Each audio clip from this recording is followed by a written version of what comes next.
ایک دفعہ نا ایک شخص تھا جو مدینہ جا رہا تھا، تو آپ کے پاس آیا، 10,000 دینار دیے اور کہا حضور یہ میرے پیسے سنبھال کے رکھیے گا، یا ایسا کریں اس کے بدلے میں نا کوئی مکان خرید لینا، جب میں آؤں گا تو اس گھر میں رہوں گا، میرے لیے ایک مکان خرید لیجئے۔ وہ کہہ کر چلا گیا۔ جب مدینے سے واپس آیا، حج کر کے آیا، تو حضرت امام جعفر صادق کے پاس آیا۔ امام جعفر صادق نے کہا، ہاں بھائی آپ کا گھر میں نے خرید لیا ہے، آپ کا گھر خرید لیا۔ عرض کی حضور کہاں خریدا؟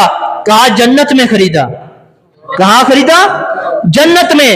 کہا حضور کوئی اس کی رسید وغیرہ بھی تو دے دے تاکہ پتہ چلے میرا گھر بھی ہے، میں کسی کو دکھا تو سکوں کہ یہ میرا گھر ہے۔ آپ نے فرمایا یہ لو رسید۔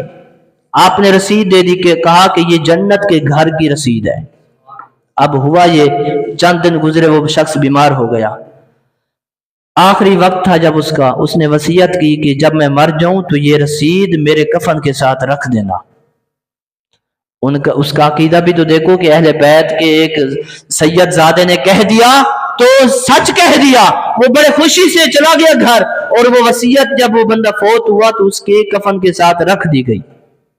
اب ہوا کیا، دوسرے دن جب اس بندے کو دفنایا گیا، اس کے دوسرے دن لوگوں نے دیکھا کہ وہی وصیت قبر کے اوپر رکھی ہے۔ جب لوگوں نے اٹھا کر پڑھا تو اس کی بیک سائڈ پہ لکھا تھا کہ جو امام جعفر صادق نے اس کے لیے گھر لیا تھا وہ اس کو مل گیا ہے، جو اس کے لیے گھر لیا تھا وہ اس کو دے دیا گیا، امام جعفر صادق کا وعدہ پورا ہو گیا۔ یہ ہے میرے امام جعفر صادق کہ یہاں بیٹھ کر بھی جنت میں گھر خریدتے ہیں، یہاں بیٹھ کر بھی جنت میں گھر عطا فرماتے ہیں، تو یہ ہے اہل بیت کی شان۔